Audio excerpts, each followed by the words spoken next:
Ik hoop dat u daar begrip voor heeft. En we zullen proberen om achteraf een korte vertaling online te zetten. Maar we hebben geen simultaanvertalingen voor de mensen die meekijken.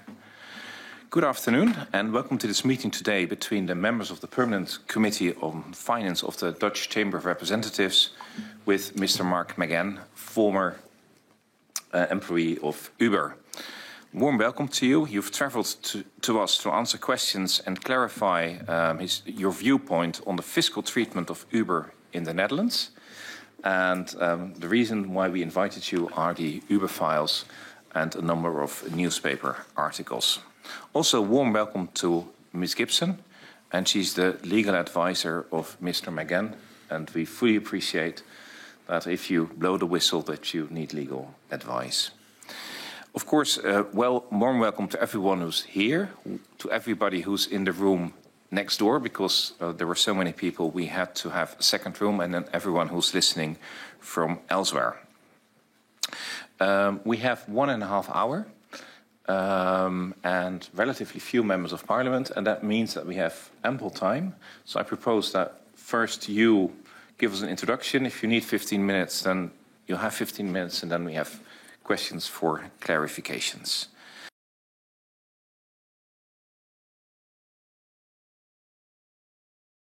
Absolutely. Thank you, Chairman. Thank you for the invitation to the members of the Finance Committee. So I'm here today at your invitation to answer any questions you have following publication of the so-called Uber files last July. As you know, I was previously a senior executive at Uber in charge of public policy. And my main role was to convince governments and regulators in nearly 50 countries around Europe, Africa, and the Middle East to change the law to allow Uber to operate and be successful. So I am the source of these files, which came to light through an investigation that was jointly led by the Guardian newspaper and the International Consortium of Investigative Journalists. And that was over 180 journalists from 44 media organizations in 29 countries. And they researched through more than 124,000 documents to reveal how Uber bullied its way into cities around the world, including here in the Netherlands. The files span a period from 2013 to 2017, and they unveil Uber's aggressive expansion across the world. And they showed that we lobbied, just in this region alone, more than 1,800 politicians and officials in 29 countries, as well as many senior representatives of the European Union. The data shows that the company had easy access to prominent leaders, the company influenced governments, and the company avoided taxes. So why did I release this information? Why did I sacrifice my reputation, my career, my health, and countless friendships by providing the data to the media and assisting them with their work? Because, members of the Finance Committee, ladies and gentlemen, this isn't just about Uber. It's about the systemic failures that helped a company like Uber to take advantage of loopholes to get what they wanted to the detriment of drivers, of taxpayers, and even democracy itself. The reason I'm here today is to try and help prevent this from happening again. Now, I've been at the nexus of the worlds of business and government for almost 30 years. I was trusted by companies and their shareholders to convince legislators, regulators, and governments to propose, enact, and revise laws and regulations in the interests of private enterprise. And I'm proud of that career and of much of the work I accomplished. But in the minds of some, there's something opaque and underhanded about lobbying. And being a lobbyist is not always perceived as a noble thing to be. According to the dictionary, a lobbyist is a person seeking to influence legislators on a particular issue. And that's essentially what I did. And I continue to believe that skilled, ethical, regulated lobbying is a fundamental component of an effective democracy. It ensures that politicians like yourselves are well informed and can make decisions that benefit us all, companies and people alike. For this to happen, though, there have to be robust rules governing the interaction between the private enterprise and the representatives of the state, both politicians and civil servants. Those rules must be sensible, fair, non-discriminatory, and as beneficial to the public good as possible. What the revelations of the Uber files show is that the rules governing this interaction have broken down. They were not fit for purpose when Uber knowingly was breaking laws around the world. They remain unfit for purpose today. Uber bullied its way into countries and disregarded the law because it faced little or no real resistance. And I'm alarmed by the continued inability of the state, here and in many democratic nations around the world, to resist and refute unethical, immoral, private sector interests motivated not by the public good, but by profit and pure greed.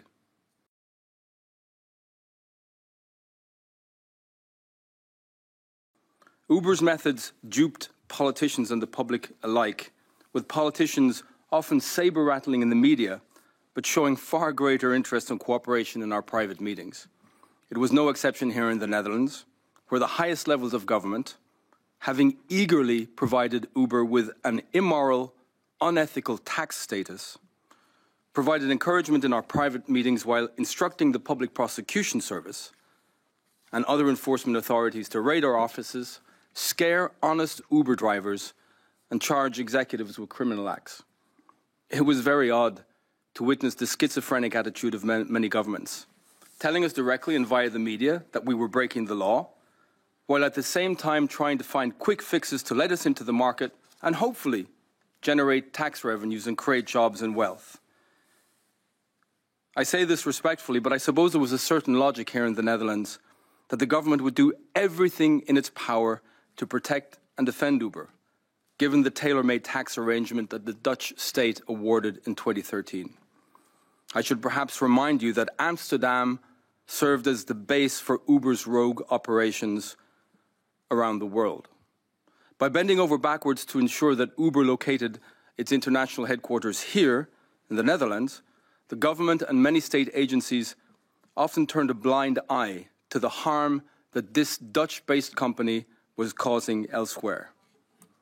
The data that I provided to the investigative journalists shows how the Dutch state operated as a defender of Uber, routinely fending off concerns of other EU member states and advocating Uber's interests in meetings in Brussels, while here at home, the state harassed, fined, and humiliated citizens who were recruited by Uber to drive in Amsterdam, in Rotterdam, and here in Den Haag. Democracies cannot function when those elected to serve the people engage in practices that are hidden from the public view and that are withheld from the public record. Despite many freedom of information requests, the Dutch government still refuses to reveal the sweet tax deal it gave to Uber, stating that information related to tax matters is confidential.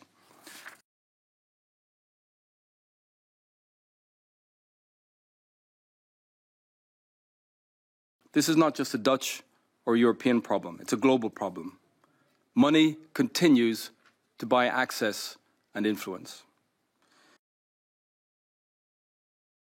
And please remember that such practices were made possible by a combination of ruthless greed and state failure, and that many companies before and since have succeeded in subverting democracy and the rule of law, again, with little effective resistance. We all win when we have robust rules. We all lose when those rules favor the powerful over the powerless. Nothing is more important to the future of democracy than shining a light on those who put our democracies in danger, those whose actions and whose greed weaken the democracies from the inside. Shining that light in large part depends on the courage of those who are willing to come forward and share what they know. We should do everything in our power to protect them when they do come forward. Thank you all. Can you elaborate somewhat about the decision to put the Uber headquarters in Amsterdam, and what role the fiscal of the tax circumstances in the Netherlands and also the tax rulings the Dutch tax authorities had, what role did these issues play, and how is it compared to other countries? Did Uber try to debate with other countries to put their headquarters there, and what was the debate, and what were the circumstances that the Dutch tax authorities provide to Uber? Coming back to Uber's tax affairs, back in 2013, there was intense competition among EU member states, in particular the Netherlands, Luxembourg, Ireland, where I'm from, to attract these big global companies, in particular in the tech industry, to come and locate their headquarters in that country. Then and even now, sometimes politicians saw tech companies as a panacea for the social and economic problems that a country was facing. And we at the time said that Uber would create, of course, lots and lots of jobs. But we didn't use the word jobs because we wanted to make sure people knew that we would not hire these people or pay them salaries or pay for their social protection. But the Netherlands was successful. We used to say to the media that we located our international headquarters in the Netherlands because it's a great country. It is. People speak great English. They do, in the big cities, of course. It's very central globally. But the fact is that the tax deal that the Dutch coalition at the time offered was very hard to refuse. And it's on the public record in the media since 2015 that Uber managed to strike a deal to pay corporate taxation on 1% of its global profit at a 25% basis point rate. So 25% of 1% of global profit.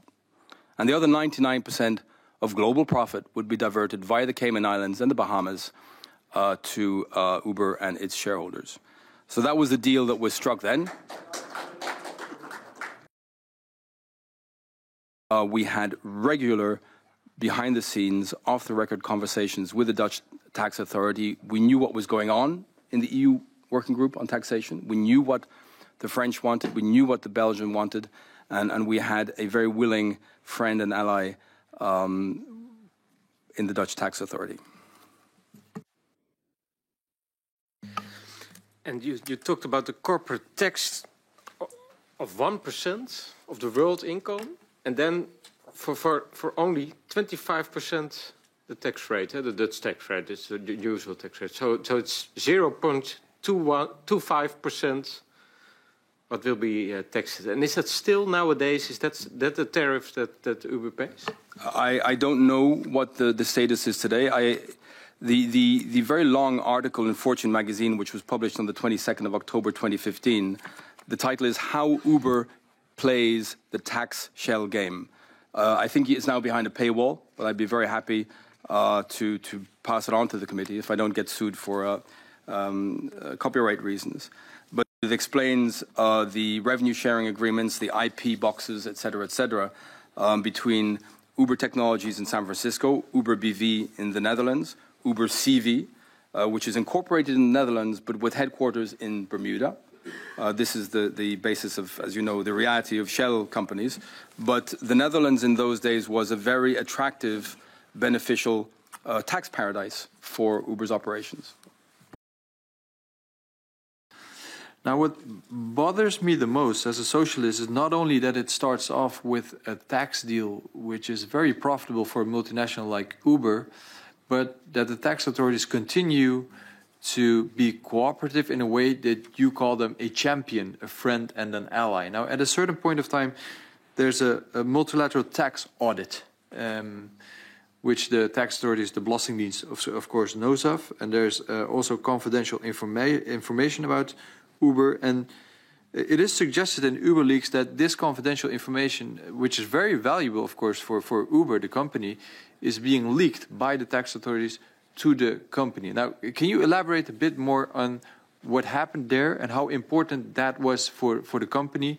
Because the government now denies that there was some bad doing in that case. Can you elaborate a bit more on that situation? I mean, the first thing I would say is, if you look at the out-of-court settlement that Openbaar Ministerie made with Uber to drop the criminal charges against Uber, this is March 2019. The actual briefing document from the Office of Serious Fraud of the Dutch government talks about these companies, Uber International BV, Uber Netherlands BV, etc. So you have information on the reality of Uber's structure in a different forum, still a part of the Dutch state. I would also encourage you to look at the questions that your colleague Paul Tang asked in the European Parliament and the answer he was given by the Executive Vice President of the European Commission with regards to Uber and the fact that Uber transfers all income outside the United States to a Dutch holding company and that its global profits are kept artificially low. So this is not the media speaking, this is Dutch politicians asking questions from the European Commission.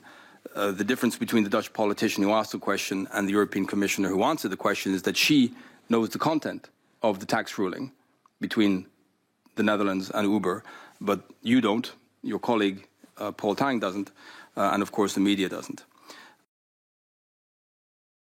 This is, of course, shocking.